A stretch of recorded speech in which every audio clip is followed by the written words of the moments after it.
அஸ்ஸலாமு அலைக்கும் வரஹ்மதுல்லாஹி பரக்காத்துஹு.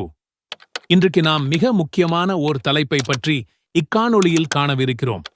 இம்மாதிரியான திருக்குரான் தொடர்புடைய விஷயங்களை தெரிந்து கொள்ள இன்ஷா அல்லாஹ் சப்ஸ்கிரைப் செய்து கொள்ளுங்கள்.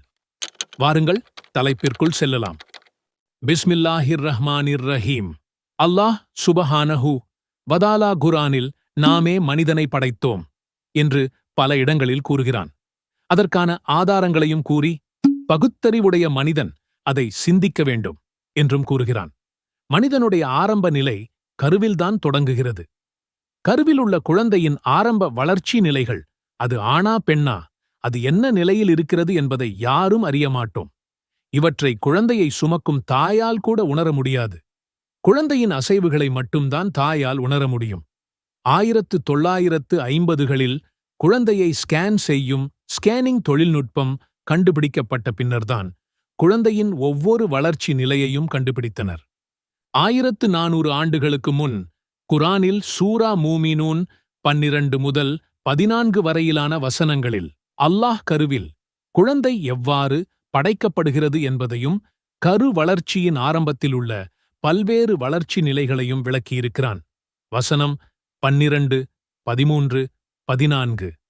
களிமண்ணின் சத்திலிருந்து மனிதனை படைத்தோம். பின்னர் அவனை பாதுகாப்பான இடத்தில் விந்து துளியாக ஆக்கினோம். பின்னர் விந்துத் துளியை அலக் என்ற இரத்தக்கட்டியாக ஆக்கினோம். பின்னர் அந்த இரத்தக்கட்டியை முத்கத்தன் என்ற சதை துண்டாக ஆக்கினோம். சதை துண்டை எலும்பாக ஆக்கி எலும்புக்கு மேல் சதையை அமைத்தோம். பின்னர் அதை வேறு படைப்பாக ஆக்கினோம். அழகிய படைப்பாளனாகிய அல்லாஹ் பாக்கியசாலி ஆவான். இவ்வசனங்களிலுள்ள அறிவியல் உண்மைகள் அறிஞர்களால் பிரமிக்கப்பட்டு ஆராய்ச்சிகளின் மூலம் உறுதிப்படுத்தப்பட்டுள்ளன.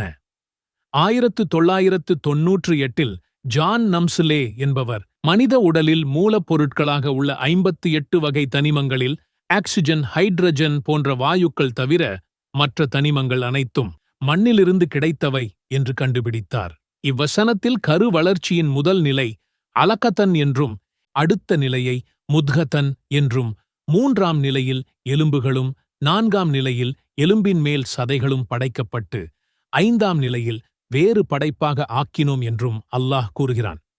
முதல் நிலையான அலகத்தன் என்ற நிலை இரத்த கட்டி என்று மொழிபெயர்க்கப்பட்டுள்ளது. அந்த சொல்லுக்கு அட்டை பூச்சியை குறிக்கும் மற்றொரு அர்த்தமும் உள்ளது. கரு வளர்ச்சியின் ஆரம்ப நிலையில் எடுக்கப்பட்ட ஸ்கேன் ரிப்போர்ட்டை பார்த்தால் அது அட்டை பூச்சியை ஒத்த வடிவத்தில் இருக்கிறது என்பதை நம்மால் அறிந்து கொள்ள முடியும். அட்டைப்பூச்சி இரத்தத்தை உரியும் தன்மை உடையது என்பதை நாம் அறிவோம். அலக்கா என்ற நிலையில் கருவானது சத்துக்களை தாயுடைய இரத்தத்திலிருந்து பிளாசென்டாவின் உதவியால் உறிஞ்சிக் கொள்கிறது. இந்த நிலையில் கரு பார்ப்பதற்கு மட்டுமில்லாமல் அதனுடைய செயல்பாடும் அட்டைப்பூச்சியை ஒத்ததாகவே இருக்கிறது. சுப்ஹானல்லாஹ். கரு வளர்ச்சியின் அடுத்த நிலையை முத்கதன் என்று அல்லாஹ் கூறுகிறான். இந்த அரபி வார்த்தை பற்களால் மெல்லப்பட்ட பொருட்களை குறிக்கும். இதை ஆய்வு செய்த அறிஞர் டாக்டர் கீத் லியன் மூர் முதல் நிலையில் விவரிக்கப்பட்டபடி அட்டைப்பூச்சியின் வடிவத்தை அமைத்து, அடுத்த நிலையில் விவரிக்கப்பட்டுள்ளது போல் அதை மெண்டு எடுத்து அதனை ஸ்கேனுடன் ஒப்பிட்டு பார்த்தார். அதில் பதிந்துள்ள பற்களின் வரிசை அமைப்பு கருவில் உள்ள நரம்புகள் உருவாகும் பகுதிக்கு ஒத்ததாக அமைந்திருப்பதைக் கண்டார். சுப்ஹானல்லாஹ். இறுதியாக அல்லாஹ் அவனை வேறு படைப்பாக ஆக்கினோம் என்று கூறுகிறான். வேறு படைப்பாக ஆக்கினோம் என்று அல்லாஹ் எதை கூறுகிறான்? மேல் விவரிக்கப்பட்ட இத்தனை நிலைகளுக்கு பிறகுதான் குழந்தை மனித உருவத்தை பெறுகிறது. அதற்கு முன் கருவின் வளர்ச்சி மீன், முயல் போன்ற மற்ற உயிரினங்களுடைய கரு வளர்ச்சியை ஒத்திருக்கிறது என்று அறிவியல் ஆய்வுகள் கூறுகின்றன. இந்த நிலையில்தான் மனிதனுடைய கரு மற்ற உயிரினங்களின் கருவை விட்டு வேறுபடுகிறது. சுபஹானல்லாஹ். 20ஆம் நூற்றாண்டில் ஸ்கேன் தொழில்நுட்பம் வந்த பிறகு கண்டுபிடிக்கப்பட்ட உண்மைகளை குர்ஆனில் அல்லாஹ் 7ஆம் நூற்றாண்டில் கூறியிருக்கின்றான். இதை ஆய்வு செய்த கருவியல் டாக்டர் கீத் லியன் மூர் நிபுணர் பிரமிப்படைந்து அவர் ஆய்வுகளின் மூலம் கண்டறிந்ததை விளக்குகிறார்.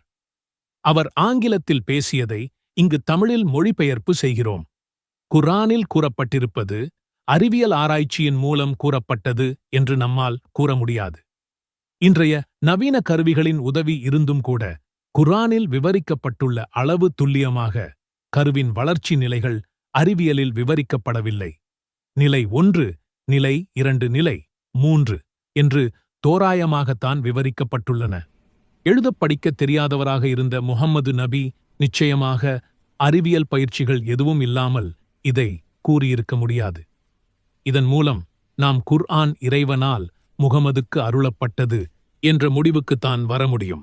இவையே டாக்டர் கித்லியன் மூர் என்ற கருவியல் நிபுணர் குர்ஆன் பற்றி கூறியவை. சிந்தித்து உணரும் மக்களுக்கு இதில் ஏராளமான சான்றுகள் உள்ளன. அல்லாஹ் நம் அனைவருக்கும் நேர்வழி காட்டுவானாக.